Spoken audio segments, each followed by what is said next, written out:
नमस्ते, मैं सोनाक्षी सिंह सिपाही की भूमिका निभाने जा रही हूँ। नमस्ते, मैं अंजलि कुमारी सिकंदर की भूमिका निभाने जा रही हूँ। नमस्ते, मैं अदिति आर्मी सैनिक की भूमिका निभाने जा रही हूँ।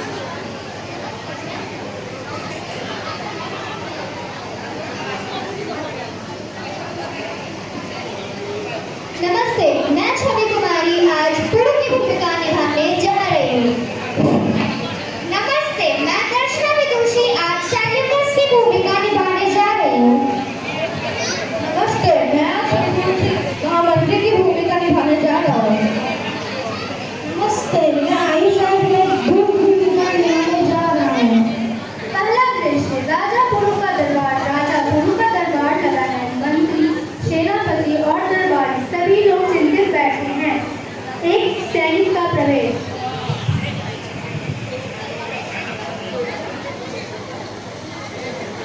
कहो सैनिक, क्या समाचार है? समाचार अच्छा नहीं लग रहा। यूनानी सेना से दरबार पर चुकी है तो तेजी से हमारी ओर बढ़ रही है और यही समाचार है कि राजा दक्षिणा के महाराज राजा अम्बा की जानते थे। सेनापति, युद्ध की तैयारी करो। महामंत्री आसपास के राजाओं और मित्र राजाओं को युद्ध का निमंत्रण पत्र भेजो। एक और बात, उनसे कहना यह आपस में लड़ने का समय नहीं है। पिछली बातों को भूल जाएं। सिकंदर कई देशों को जीत चुका है, मिलकर हराना होगा। भले वह पूरी दुनिया जीत ले, लेकिन जब तक हम हैं वह भारत को नहीं जीत सकता। आगे महाराज। एक सेवक का प्रवेश। दूत का प्रवेश पर झुककर राजा पुरु को सलाम करता है। राज की जय। हमारे लिए तुम्हारे सम्राट ने क्या संदेश भेजा है? महाराज, सम्राट ने कहा है कि वो देश जीतने के लिए युद्ध से निकले हैं। उनकी इच्छा है कि आप भी राजा अम्बी की तरह उनसे सुलह कर ले, जिससे लड़ाई भी नहीं होगी और आपकी गद्दी बढ़ जाएगी। और यदि हम उनकी बात को माने तो सम्राट ने लड़ाई के लिए तैयार रहने को कहा है। दूत, अपने सम्राट से कहना हम उसे हारना सिखा देंगे। अब लड़ाई के मैदान में हम उनका स्वागत करेंगे। दूसरा दृश्य सिकंदर का शिविर। सिकंदर बैठा हुआ है, पास में ही आम्बी और सेल्यूकस भी बैठे हुए हैं। दूत का प्रवेश। पहुंच गया सम्राट, हम जवाब सुनना चाहते हैं। वो हमारा लड़ाई के मैदान में स्वागत करेंगे। आगे नहीं जानते हमारी सेना कितनी बड़ी है। सब कुछ कहा सम्राट, लेकिन फिर भी पूर्व लड़ने के तैयार है। चलिए पर सिपाहियों को कुछ का देश को गुरु को सबक सिखाना होगा। जो आज्ञा सम्राट। तीसरा दृश्य झेलम के किनारे यूनानी सेना का शिविर। झेलम के किनारे सिकंदर की सेना डेरा डाली हुई है।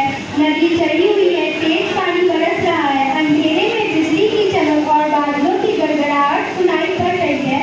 अचानक से मंच पर प्रकाश होता है। सिकंदर सेल्यूकस से बात कर रहा है। 2 महीने हो गए, अभी तक हमारा एक भी सिपाही नहीं पार न कर सका। यह हमारी हार है सेल्यूकस, हार है। सम्राट, बरसात के दिन है, झेलम चढ़ी हुई है, हमारे सैनिक घबराए हुए हैं। पुरु के पास हाथियों की बड़ी फौज है। हमारे सैनिक हाथियों का मुकाबला करने में डर हैं। सिकंदर के जीते जी उनके जमानों में कैसा है? डरने से अच्छा है कि हम सब सेना में डूब मरे। एक सिपाही का प्रवेश। महाराज की जय हो। राजा अभी आपसे मिलना चाहते हैं। उन्हें आदर के साथ ले आओ।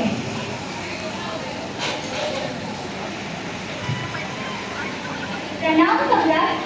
आइए राजा अम्बी, हम आपका ही इंतजार कर रहे थे। हमारे जवान पुरु के हाथियों से घबरा रहे हैं। लगता है लड़ाई का विचार छोड़ना होगा। आप ऐसा न सोचें सम्राट, यह मरना हमारे लिए वरदान है। दलदल और गीली जमीन में हाथियों के पैर नहीं टिकते। कल का दिन आपकी विजयी का दिन होगा। आपके दल सेना को पूछ का आदेश दे।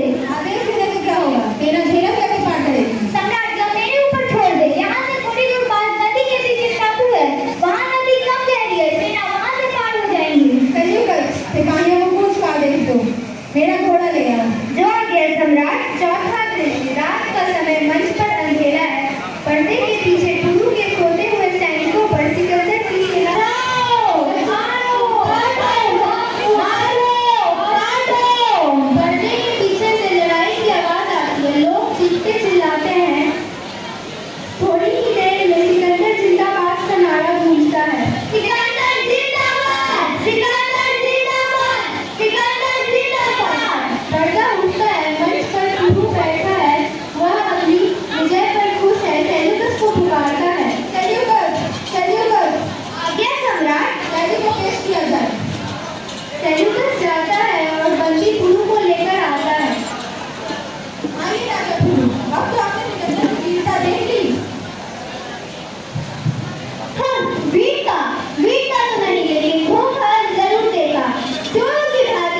अभिनय प्रस्तुति है जिसका शीर्षक है देशभक्ति। यह एक ऐतिहासिक नाटक है जिसके मुख्य कलाकार हैं। नमस्ते, मैं समर प्रताप सिंह। मैं इस नाटक में सेवक की भूमिका निभा रहा हूँ। नमस्ते, मेरा नाम सिद्धार्थ है और मैं इस नाटक में राधा गुरु की भूमिका निभा रहा हूँ। नमस्ते, मैं इस नाटक में महामंत्री की भूमिका निभा रहा हूँ। नमस्कार, मैं गौरांग वर्मा। मैं इस नाटक में सैनिक की भूमिका निभा रहा हूँ। नमस्कार, मैं अर्जुन कुमार मिश्रा। मैं सेवक की भूमिका निभा रहा हूँ।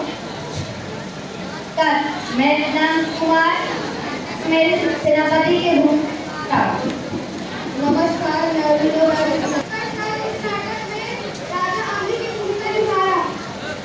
नमस्कार, मैं ऋषि कुमार। मैं चारुलता का भूमिका निभा रहा हूँ। नमस्कार, मेरा नाम ऋषभ राज है। इस नाटक में सिकंदर का भूमिका निभा रहा हूँ।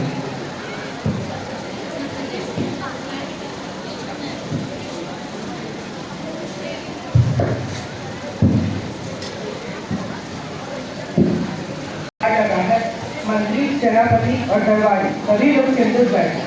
तभी एक सैनिक का प्रवेश होता है।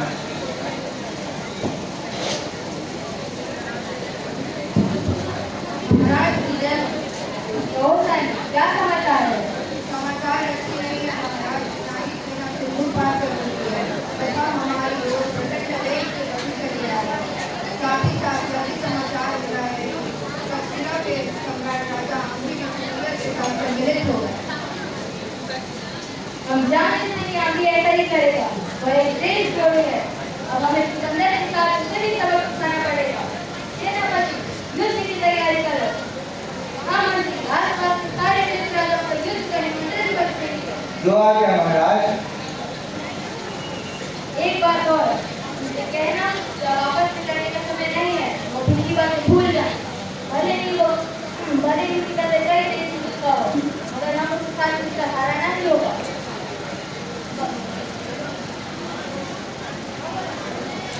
हाँ, भले ही वो पूरी दुनिया जीत जाए, मगर हम उसके साथ उसका हारा मुझे भारत नहीं जीत सकते। जो आ गया महाराज। इसके पश्चात एक सेवक का प्रवेश होता है। जय हो, उसे पेश किया जाए। दूत का प्रवेश होता है। वह झुककर सम्राट को सलाम करता है। कहो दूत, क्या समाचार देने के बाद सम्राट ने आवाज दी है? नवराज सम्राट ने कहा कि मैं दुनिया जीतने के लिए जुलान से निकले तो निर्दोष जनता का खून नहीं कराना। वो चाहते हैं कि आंधी की तरह सुलह करने से लड़ाई भी नहीं होगी और अपनी गति भी बढ़ जाएगी। यदि हम उसे सुलह ना करें तो उन्होंने लड़ाई के लिए तैयार रहने का है। नवराज उसे जीतना जानते हैं। तो अपने सम्राट के साथ कह देना कि हमें हारना भी सिखा देंगे और हम उनका स्वागत युद्ध के मैदान में ही करेंगे। जो आ गया सम्राट। इसके पश्चात दूसरे दृश्य का प्रारंभ होता है सिकंदर के शिविर से। सिकंदर बैठा हुआ पास नहीं तभी दूत का प्रवेश होता है। महाराज की जय।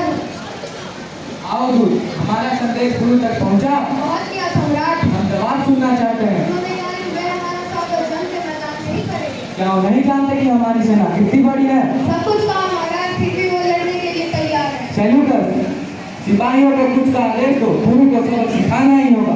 तो आ गया सम्राट। इसके पश्चात तीसरे दृश्य का प्रारंभ होता है झेलम के किनारे से। झेलम के किनारे सिकंदर की सेना डेरा डाले हुए है। नदी चढ़ी हुई है, तेज पानी बरस रहा है। अंधेरे में बिजली की चमक और बादलों की गड़गड़ाहट सुनाई पड़ रही है। मंच पर प्रकाश होता है। सिकंदर शरीकत से बात कर रहा होता है। 2 महीने हो गए, हमारा एक भी सिपाही नदी पार नहीं कर सका। यह हमारी हार है सैल्यूकस, हार है। बरसात के दिन झेलम नदी चढ़ी हुई है। हमारे सैनिक घबराए हुए गुरु कुमार साथियों की बड़ी सैनिक है। हमारे सैनिक हमला करने से डर रहे हैं। सिकंदर के जीते जी उनके जमाने में कैसा डर? डरने से अच्छा है कि हम सब झेलम में डूब मरे। इसके पश्चात एक सिपाही का प्रवेश होता है। महाराज की जय हो। राजा हम आपसे मिलना चाहते हैं। आदर के साथ अंदर ले आओ। जो आ गया महाराज। चलिए राजा हम। प्रणाम सम्राट। आइए राजा अम्भी, हम आपका इंतजार कर रहे थे।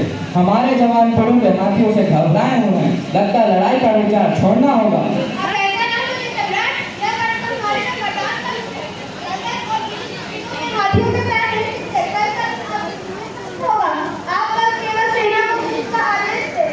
आदेश देने से क्या होगा? सेना झेलम कैसे पार कर पाएगी? यह मेरे ऊपर छोड़ देना राज। यहाँ से थोड़ी दूर में नदी के बीच में एक टापू है जहाँ पानी कम नहीं है। वहाँ से सेना हमारी पार हो जाएगी। सैल्यूटर्स, सेना को कुछ का आदेश दो। मेरा घोड़ा ले आओ। इसके पश्चात चौथे दृश्य का प्रारंभ होता है रात के समय से। अंधेरा है, पर्दे के पीछे पूर्व में होते हुए सैनिक पर सिकंदर की सेना का भीषण आक्रमण। पर्दे के पीछे लड़ाई की आवाज आती है। लोग हाथी घोड़े की आवाज भी सुनाई देती है। थोड़ी ही देर में सिकंदर जी का बाप का नारा गूंज रहा है। सिकंदर बैठा हुआ है, वह अपनी विजय पर खुश है और शत्रुघ्न को पुकारता है। सैल्यूटर्स, सैल्यूटर्स, जो आ गया सम्राट, डैडी को पेश किया जाए। आ गया ना। सैल्यूटर्स जाता है और बंदी पुल को लेकर आता है।